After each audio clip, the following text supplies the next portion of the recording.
Isang mapagpalang araw po sa ating mga ka-journey. Welcome po sa ating bagong bihis at bagong bahay ng Sharing Hope Today. Hayaan niyo pong batiin ko muna kayo ng isang mapagpalang bagong taon. No? Dalangin po namin na nawa ngayong 2024 tayo ay magkaroon ng mas mabuti at mas maayos na kalagayan. Marahil hindi naging mabait sa atin ng 2023. Marami tayong pagsubok, problema, mga pinagdaan ng masasakit, discouragement, disappointments. Pero sana po naisama na po natin yan sa mga fireworks at sa mga paputok na na lumipas ng bagong taon. Marami po sa atin yung mga nakaranas ng mga masasakit na karanasan, pero nawa ang mga mula sa mga painful experiences na yon, sana po mayroon po tayong natutunan. At sa mga natutunan po natin, mai-apply natin ito ngayong 2024 para nang sa ganon, sabi nga magkaroon tayo ng better future. No? Kumbaga, mas magiging mabuti yung kalagayan natin kesa dati. Kaya naman, ngayong 2024, gusto ko rin po munang i-announce sa inyo na sa susunod po na linggo ay tayo po ay makikita na rin sa ating bagong bahay. Ibig sabihin, mapapanood nyo na po ang Sharing Hope Today, hindi lamang sa aming YouTube channel at sa Facebook account, kundi tayo rin po ay mapapanood sa PHLV Radio USA. Ito po ay isang malaking pagpapala para sa Sharing Hope. Ito po ay isang hindi namin inaasahan na oportunidad na kami ay mapapanood sa ere ng buong Amerika, kumbaga. Kami po ay e-ere sa PHLV Radio US ng Monday 2 p.m. Philippine time. At Sunday naman po ito ng 10 p.m. US time. Kaya kung meron po tayong mga mahal sa buhay, kamag-anak, kaibigan, kaklase, kapitbahay, no, na nasa Amerika, pwede nyo rin pong i-recommend na nawa ay makapanood po sila ng ating programa. Kaya malaki po itong, kumbaga, nagsimula ang 2024 sa Sharing Hope Today na merong malaking pagpapala. At umaasa din po kami na nawa ay maging karapat-dapat kami sa blessing na ito na ipinagkaloob ng ating Panginoon.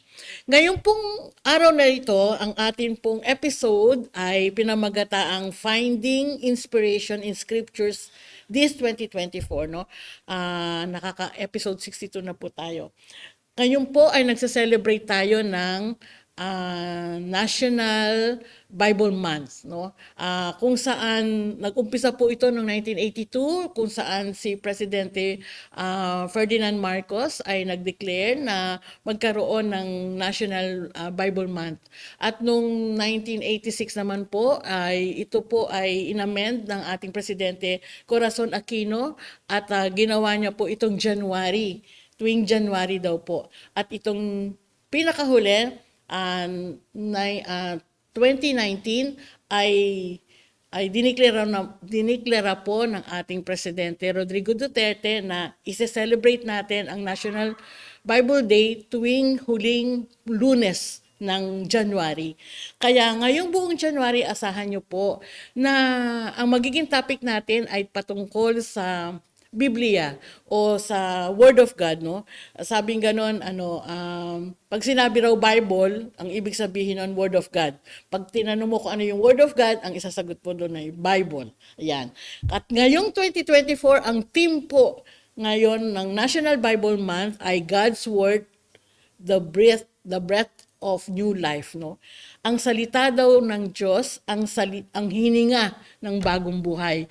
Ibig pong sabihin, ito pong Biblia na ating binabasa o ating sinisikap na i-encourage ang mga tao na magbasa nito dahil dito manggagaling ang lahat ng pag-asa na kailangan po natin.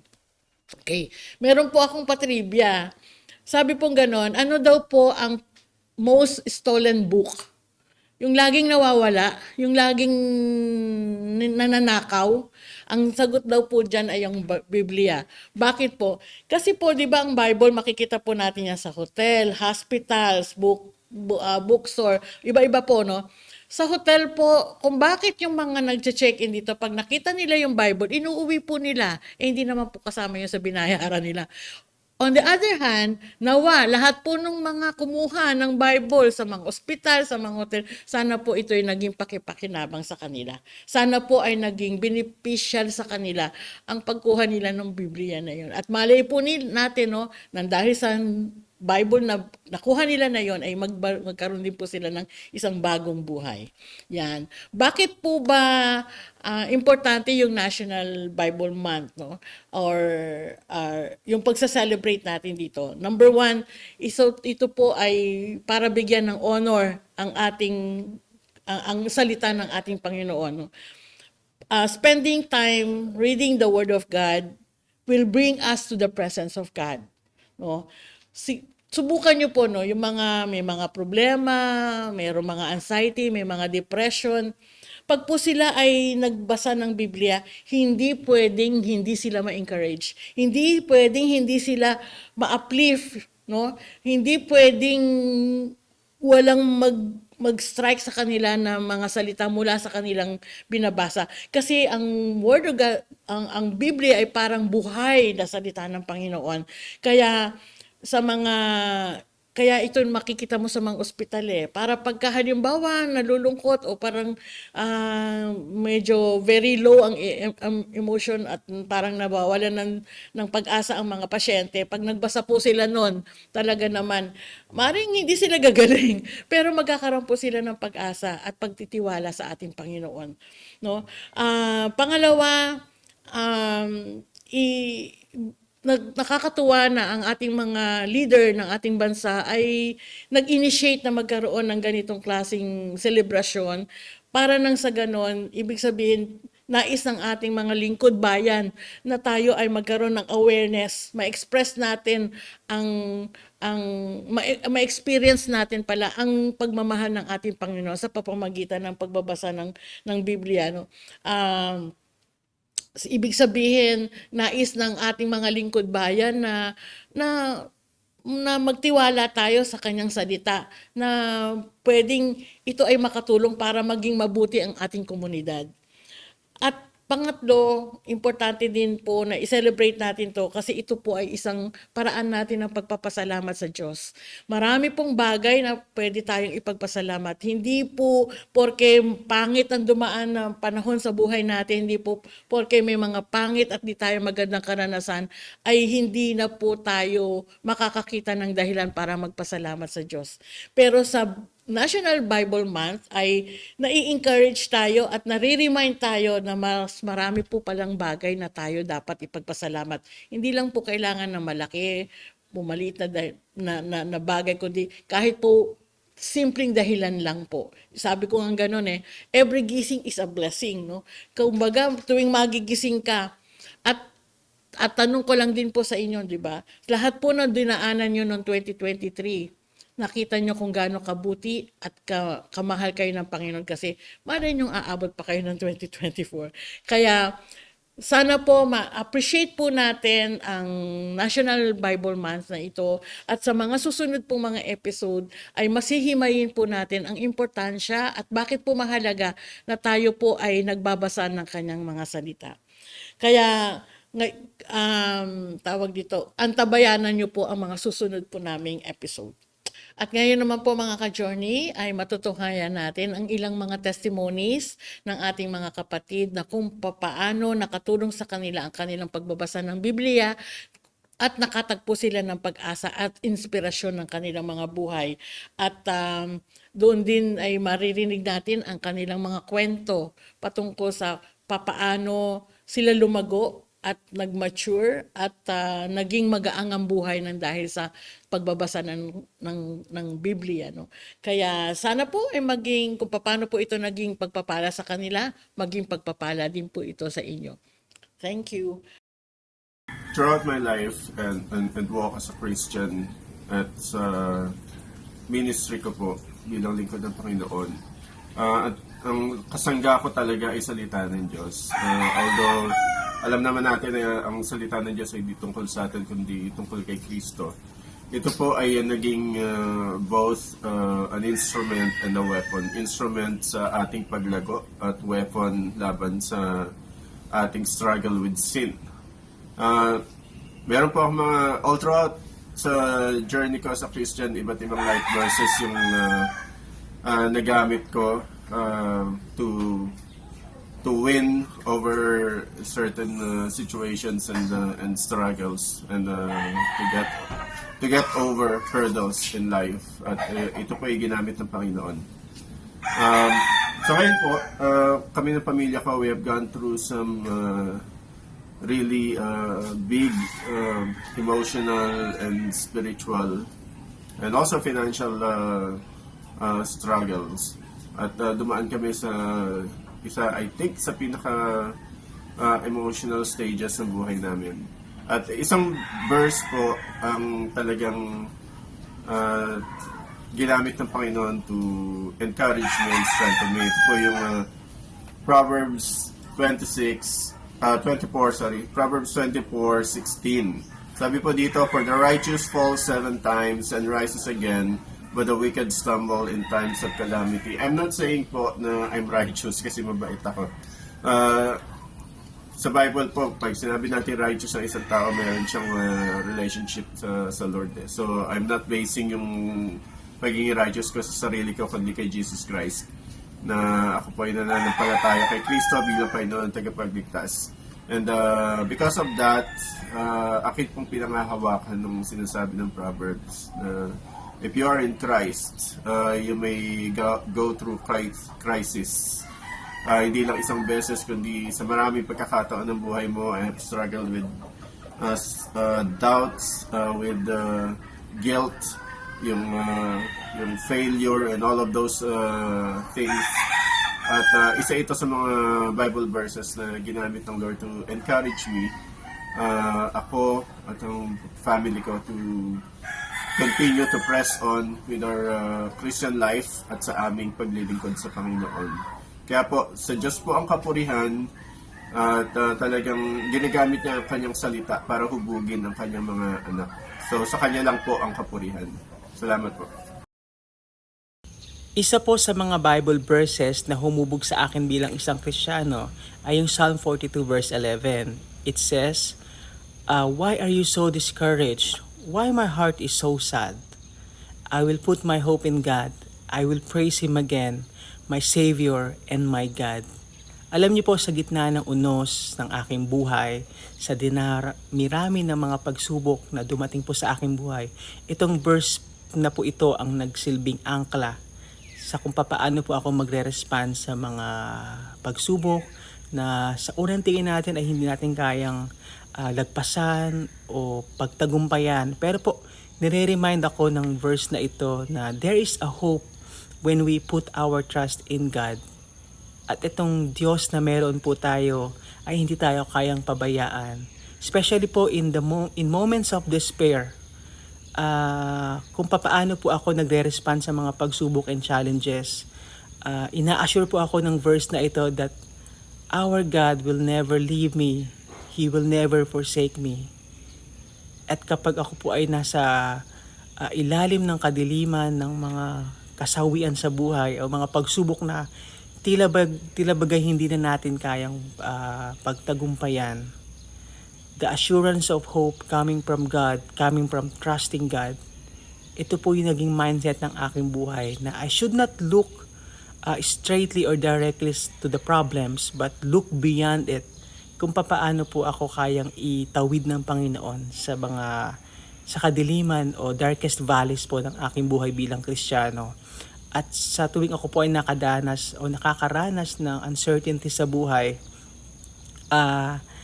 ito pong Psalm 42 verse 11, it echoes within my heart na nire-remind ako everyday na kapag may mga pagsubok, challenges, struggles and trials po na dumarating sa aking buhay, no matter how hopeless it may seem, there is a God. At kaya nating sabihan ng ating kaluluwa na tayo ay bumangon, purihin, pasalamatan ng Diyos, ilagak ang ating tiwala sa Diyos. Dahil si Yeso Kristo ang pag-asa o nagsisilbing pag-asa sa ating buhay bilang mananampalataya. At itong pag-asa na ito na nanirahan sa ating puso at ating buhay ang siyang maggagabay sa atin tungo po sa katagumpayan sa lahat ng mga pagsubok. Kaya itong Psalm 42 verse 11, whenever I experience hardship, whenever my soul is sad, I will just put my hope in God. I will praise Him, sing a worship song, sing a new song, praising the name of the Lord, because He is my Savior, He is my God, and He takes care of me, and He will never leave me nor forsake me. So, nawa ito po ay magbigay din sa inyo ng pag-asa kung papaano po natin o kung papaano po tayo nagre-respond o dapat mag-respond in a manner na yung resilience po natin ay hindi dependent sa ating kakayahan, bagkus doon po sa kayang gawin ng Panginoon sa buhay natin. So maraming salamat and happy National Bible Month po sa bawat isa. God bless you! At ngayon naman, gusto kong i-share sa inyo ang nabasa ko rin, no? Ang isa sa paborito ko ngayon na verses sa Bible.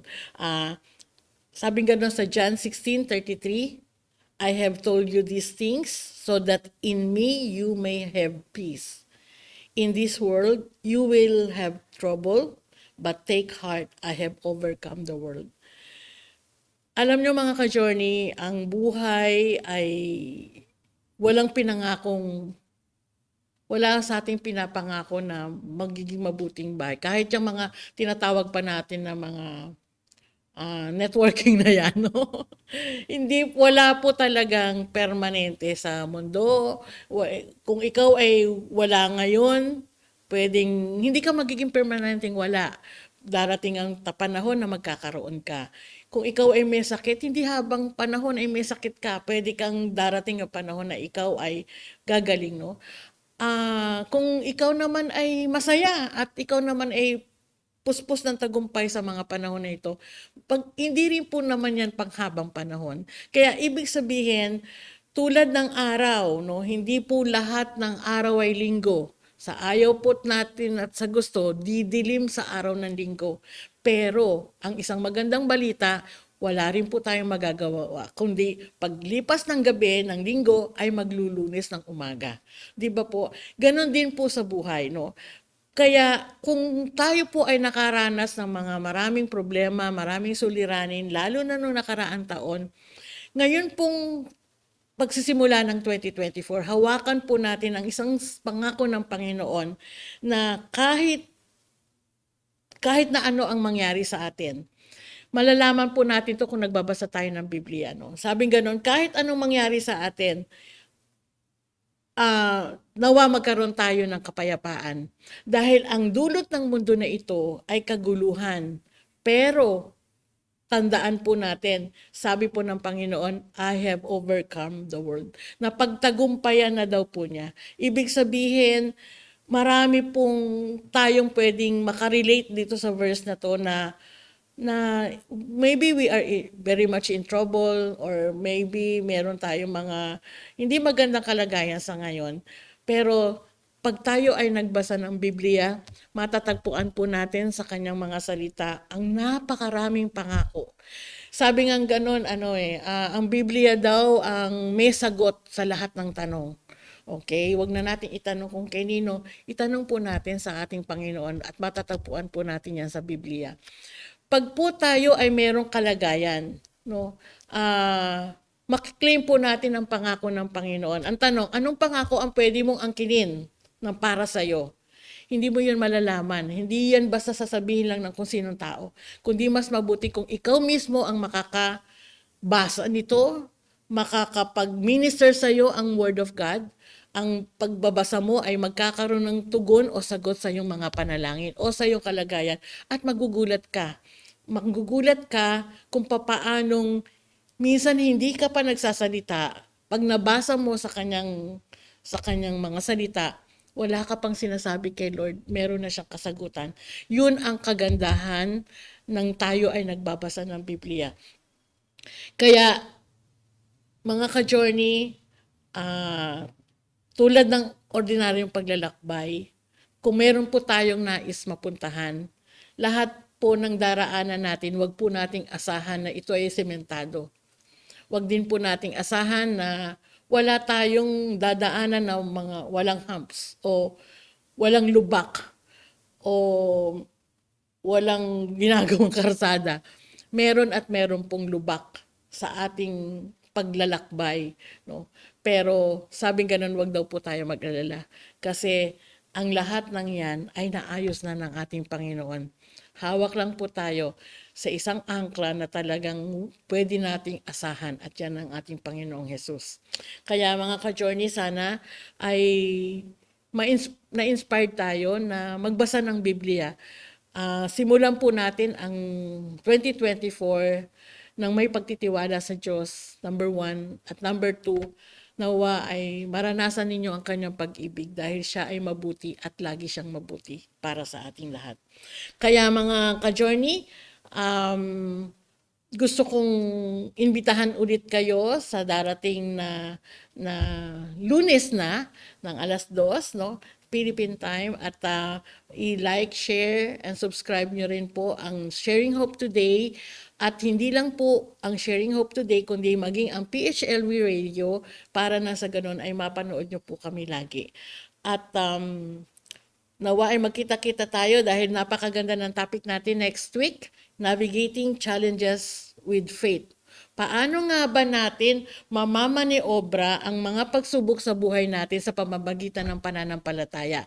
At tayo po ay sasamahan ng isa nating pamilya dito sa Sharing Hope Today, kung walang iba kundi ang senior pastor ng A Blessed Church ng Cavite City, si Pastor Keros Pascua.